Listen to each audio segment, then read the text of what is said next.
अस्सलामुअलैकुम viewers, welcome to हाले Noor's world. आज मैं लेकर आई हूँ पकौड़ों की 5 डिफरेंट रेसिपीज़, खस्ता, करारे और कुरकुरे पकौड़े बनाने की। आइए देखते हैं इसे कैसे बनाते हैं। पहली रेसिपी है पुदीने, प्याज और हरी मिर्च के पकौड़े बनाने की। दूसरी है पालक के पकौड़ों की और तीसरी है आलू के पकौड़ों की। आलू की बारीक बारीक गोल गोल वर्कियाँ काटी हैं मैंने और नमक के पानी में डिप कर दी हैं। यहाँ मैंने बेसन लिया है तकरीबन 150 ग्राम के करीब। इसमें मैंने 1 चाय का चम्मच अदरक लहसुन का पेस्ट शामिल किया है। भुना कुटा मसाला तकरीबन 1 से 1.5 खाने के चम्मच के करीब। रेसिपी लिंक नीचे मौजूद है, आपको चैनल पर इस मसाले की रेसिपी मिल जाएगी। नमक जाएगा इसमें हस्बे जायका। और बस अब थोड़ा थोड़ा सा पानी डालकर मैं अच्छा सा घोल तैयार कर लूँगी। बहुत ज़्यादा पतला भी नहीं होना चाहिए, बहुत ज़्यादा गाढ़ा भी नहीं होना चाहिए। नॉर्मल कंसिस्टेंसी का बैटर हमें तैयार करना है जिसे संभालना हमारे लिए आसान हो। भुने कुटे मसाले में भुना कुटा ज़ीरा होता है, भुना कुटा धनिया होता है और साबुत सुर्ख मिर्चों को भूनकर कूटा जाता है। कूटा क्या जाता है कि तीनों चीज़ों को एक साथ जो है वो भून लिया जाता है, ड्राई रोस्ट कर लिया जाता है और फिर मशीन में या हाथ की मदद से दरदरा सा जो है वो उसे पीस लिया जाता है मसाले को। ठीक है, वो मसाला मैंने इसमें ऐड किया है। रेसिपी अगर आपको डिस्क्रिप्शन चाहिए रेसिपी की और डिटेल में देखनी है तो वो आपको चैनल पर मिल जाएगी। 5 मिनट तक बेसन को मैं बहुत अच्छे तरीके से जो है वो फेंट रही हूँ। पानी डाल कर बस बेसन का घोल तैयार हो चुका है। सबसे पहले मैंने पैन में तेल गरम किया और आलू के पकौड़े डालना शुरू किए हैं। अगर आप चाहें तो अपनी आसानी के लिए बेसन के बैटर को 3 हिस्सों में डिवाइड कर लें और एक हिस्सा जो हमने अलग किया है उसमें सबसे पहले मैं आलू की वर्कियां डिप कर रही हूँ और डिप कर करके मैं इस तेल के अंदर डालती चली जा रही हूँ। बहुत अच्छी मज़ेदार वर्कियां बनती हैं ये और इसमें बेसन में जो है वो मसालों का फ्लेवर भी होता है। ये देखें कितनी क्रिस्पी सी फूली फूली सी खस्ता आलू की वर्कियां आपने बहुत ज़्यादा मोटी नहीं काटनी। अगर आप बहुत ज़्यादा मोटी काटेंगे तो फिर आलू जो है वो अंदर से गलेगा नहीं। तो बारीक बारीक सी वर्कियां आपने उसकी काटनी है। दूसरी रेसिपी है हमारी पुदीने, प्याज और हरी मिर्च के पकौड़ों की। प्याज, पुदीना और हरी मिर्च तीनों चीज़ें मैंने बैटर में शामिल की, अच्छे तरीके से मिक्स किया और अब मैं उनकी पकौड़ियाँ बनाकर जो है वो डाल रही हूँ तेल में। आप चाहें तो स्पून का इस्तेमाल भी कर सकते हैं। चम्मच की मदद से डालना है चम्मच की मदद से डालना है, हाथ से डालना है हाथ से डालना है। बेसिक मसालों के साथ ही बहुत अच्छे घर पर पकौड़े बन जाते हैं। बाज़ लोग कहते हैं कि हमें बाज़ार के पकौड़े पसंद हैं, तो सबकी अपनी अपनी पसंद होती है, लेकिन मुझे तो भाई घर के पकौड़े बहुत अच्छे लगते हैं। हाइजीनिक होते हैं, पता है हमें कि क्या डाला है, कैसे हाथों से बनाए हैं, साफ़ सुथरा तेल है, अच्छा तेल है। बाज़ार के पकौड़े तो न जाने कितनी दफ़ा उसी काले तेल में तले जा रहे होते हैं, पता नहीं कौन कौन से हाथ लगाए जा रहे होते हैं किस किस चीज़ों के। जितना ज़्यादा पकौड़ों के लिए कहा जाता है ना, जितना ज़्यादा गंदगी से बनाए जाते हैं उतने ज़्यादा लजीज और मज़ेदार होते हैं। पकौड़ों में कोई हिसाब किताब नहीं होता कि आपने चीज़ें इतनी इतनी डालनी है। आप अपने हिसाब से चीज़ों की क्वांटिटी ऊपर नीचे कर सकते हैं। अल्लम गल्लम अटरम शटरम जो हाथ में लगे आप पकौड़ों के बैटर में डाल दें, पकौड़े उतने ही ज़्यादा मज़ेदार आपके तैयार होते हैं। आप जो दिल हाथ लगे डाल दें बस पकौड़े में। हमारे मैके में हमारे बड़े भाई हैं, कुकिंग के बहुत शौकीन हैं। वो तो रमज़ान में पता नहीं कौन कौन से पकौड़े घर में नहीं बनाया करते थे। मुझे आज भी याद है जब हम लोग छोटे हुआ करते थे और भाई हमारे बड़े थे, तो हमारे बड़े वाले भाई जो है वो रमज़ान में पकौड़े बनाया करते थे। तीसरे पकौड़े हैं पालक के पकौड़े। पालक जो मैंने काटी हुई थी वो पालक मैंने बैटर में शामिल की और अब मैं पालक के पकौड़े बना रही हूँ। बड़े वाले भाई तो हमारे आम के पकौड़े, सेब के पकौड़े, खीरे के पकौड़े, ककड़ी के पकौड़े, टमाटर के पकौड़े, जो हाथ लगा उसके पकौड़े बना देते थे। और आप यकीन करें, कहते हैं ना मर्दों के हाथ में बड़ा टेस्ट होता है। ये बात वाकई हकीकत है, वाकई सच है। कहते हैं कि अगर आप खाना भी बनाओ ना तो चम्मच जो है वो किसी घर में आपके कोई जेंट्स मौजूद हैं तो आप उनके हाथ से चम्मच चलवा दो तो खाने में टेस्ट आ जाता है। और वाकई इस बात में बड़ी हकीकत है। वो अल्लम गल्लम उल्टे सीधे पकौड़े भी जो हमारे बड़े वाले भाई बनाते थे वो इतने मज़े के कोई पकौड़े बनते थे कि क्या बताऊँ मैं आपको। हमारे मैके में जो है वो सरसों का तेल इस्तेमाल होता है और पकौड़े, कड़ी, बहुत सारे खाने ऐसे हैं जो सरसों के तेल में बनते हैं, लेकिन सबकी अपनी अपनी पसंद होती है। हमारे ससुराल में जो है वो सरसों के तेल का इस्तेमाल नहीं होता और मेरे हस्बैंड को भी आदत नहीं है, वरना पर्सनली मुझे जो है वो सरसों के तेल के पकौड़े बने हुए बहुत अच्छे लगते हैं। देखें हमारे 3 डिफरेंट स्टाइल के पकौड़े तैयार हो चुके हैं।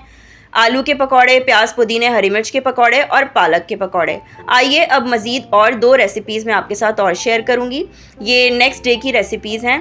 मैंने बेसन का घोल पहले तैयार कर लिया था, फिर इसमें अदरक लहसुन का थोड़ा सा पेस्ट डाला, वही तकरीबन 1 चाय के चम्मच के बराबर। कुटी मिर्च डाली 1 चाय के चम्मच के बराबर। आप अपने हिसाब से जो है वो क्वांटिटी ऊपर नीचे कर सकते हैं, ठीक है। ज़ीरा लिया मैंने थोड़ा सा, तकरीबन 1 से 1.5 चाय के चम्मच के करीब, और इसको मैं कुंडी में मोटा मोटा कूट कर शामिल करूँगी। साबुत धनिया ले रही हूँ मैं तकरीबन आधा चाय का चम्मच, और इसको भी मैं मोटा मोटा कूट कर शामिल करूँगी। साबुत धनिया जो है वो मेरे हस्बैंड को इतना ज़्यादा पसंद नहीं है, तो मैं थोड़ा ही डालती हूँ। ये आपकी मर्ज़ी है, आप क्वांटिटी, वही बात है कि क्वांटिटीज़ आप ऊपर नीचे कर सकते हैं, इसलिए मैंने क्वांटिटीज़ जो है वो लिखी भी नहीं है, ठीक है। ये सब चीज़ें चली गई इसमें। अच्छा, नमक और हरी मिर्च जो है वो मैंने इसमें बाद में डाला, उस वक्त जो है वो मेरे जहन में नहीं रहा था, खैर बाद में मुझे फ़ौरन से याद आ गया था। तो बस अब मैं इसके अंदर जो है वो नमक डाल रही हूँ हस्बे ज़ायका, और 1 बड़ी सी हरी मिर्च मैंने इसमें मोटी मोटी सी काट कर, बहुत ज़्यादा बारीक नहीं, बस काट कर जो है वो इसमें बैटर में मज़ीद और शामिल कर दी। ये बैटर हमारा रेडी हो चुका है। साथ में ये वेजिटेबल्स रखी हुई हैं। ये कौन कौन सी वेजिटेबल्स हैं ये भी मैं आपको बताती हूँ।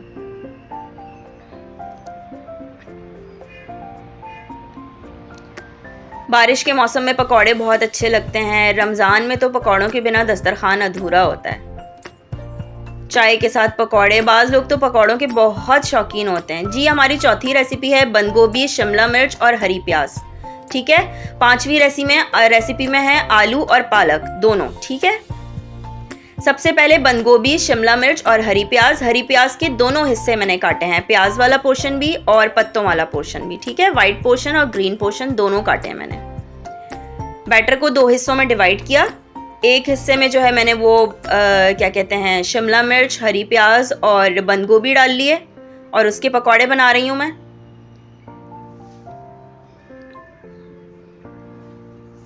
बहुत मज़े के पकौड़े बनते हैं, या आप यकीन करें, पकौड़ों की तो इतनी वैरायटीज़ हैं, इतनी रेसिपीज़ हैं, इतनी अक़साम है पकौड़ों की कि जिसकी इंतहा नहीं है। मसालों की भी अपनी अपने अब मैं आपके साथ इंशाल्लाह आगे और रेसिपीज़ शेयर करूँगी, डिफरेंट रेसिपीज़ पकौड़ों की। आप ज़रूर ट्राई कीजिएगा, पसंद आए तो मुझे फ़ीडबैक देना बिल्कुल ना भूलिएगा। और अगर अब तक आपने मेरा चैनल सब्सक्राइब नहीं किया है तो चैनल को सब्सक्राइब कीजिए और बेल आइकन दबाइए, ताकि मेरी तमाम रेसिपीज़ और तमाम वीडियोस आपको सबसे पहले देखने को मिलें। बस ये पकौड़े भी हमारे तैयार होने वाले हैं।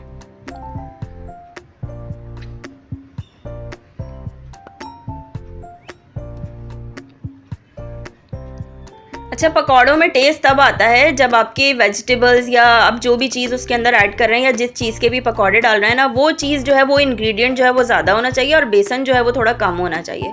बेसन हो, और अगर आप जैसे आप फ़र्ज़ करें पालक के पकौड़े बना रहे हैं तो बेसन ज़्यादा है और पालक कम है, तो फिर वो मज़ा नहीं आता। पालक के पकौड़े हैं तो पालक ज़्यादा होनी चाहिए, और बेसन जो है वो सिर्फ बाइंडिंग के लिए होना चाहिए, इतना होना चाहिए कि पालक को अच्छे से बाइंड कर दे। तो बेसन अगर ज़्यादा हो और वो इंग्रेडिएंट कम हो ना, तो फिर पकौड़ों में मज़ा नहीं आता, पकौड़े खस्ता भी नहीं बनते। फिर आपको पकौड़ों में जो है वो बेकिंग सोडा, मीठा सोडा जो है वो ऐड करना पड़ता है, और मुझे पर्सनली ऐसा लगता है कि मीठा सोडा ऐड करने से ना पकौड़े बहुत ज़्यादा फ्लफ़ी और स्पंजी से हो जाते हैं, उनका खस्ता और कुरकुरा और करारापन जो है वो ख़त्म हो जाता है। बस ये देखें, ये हमारे चौथी रेसिपी जो है वो भी बन चुकी है। 5वें जो है वो रेसिपी हमारी है आलू और पालक के पकौड़ों की। आलू जो है वो बारीक बारीक छोटे छोटे क्यूब्स में काट लिए थे, और पालक को भी काट लिया था, ठीक है। बैटर में दोनों चीज़ों को ऐड किया, अच्छे से मिक्स किया, और अब जो है मैं पकौड़े डाल रही हूँ। अब देखें, आप हाथ से भी अच्छे पकौड़े डल जाते हैं और चम्मच की मदद से भी डल जाते हैं। बैटर आपका बहुत ज़्यादा जो है ना वो लिक्विड सा नहीं होना चाहिए। अगर आपका बहुत ज़्यादा बैटर जो है वो रनी होगा, फ्लोई होगा, तो वो फिर डालना बहुत मुश्किल हो जाता है। और बहुत ज़्यादा हार्ड भी नहीं होना चाहिए, वरना फिर पकौड़े बहुत सख्त बनते हैं। ये देखें जी, हमारी 5वीं रेसिपी जो है पकौड़ों की, ये भी ऑलमोस्ट रेडी हो चुकी है।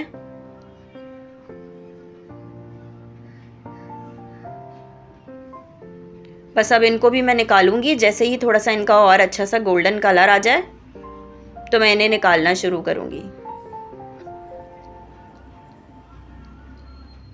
पकौड़ों के ऊपर आप थोड़ा सा चाट मसाला स्प्रिंकल करें, और इमली की चटनी, हरी चटनी, केचप, हर चीज़ के साथ अच्छे लगते हैं ये। बस ये देखें, ये भी हो चुके हैं। ये 2-4 पकौड़े जो रह गए थे ये भी मैं निकाल लूँ, ये भी डन हो चुके हैं।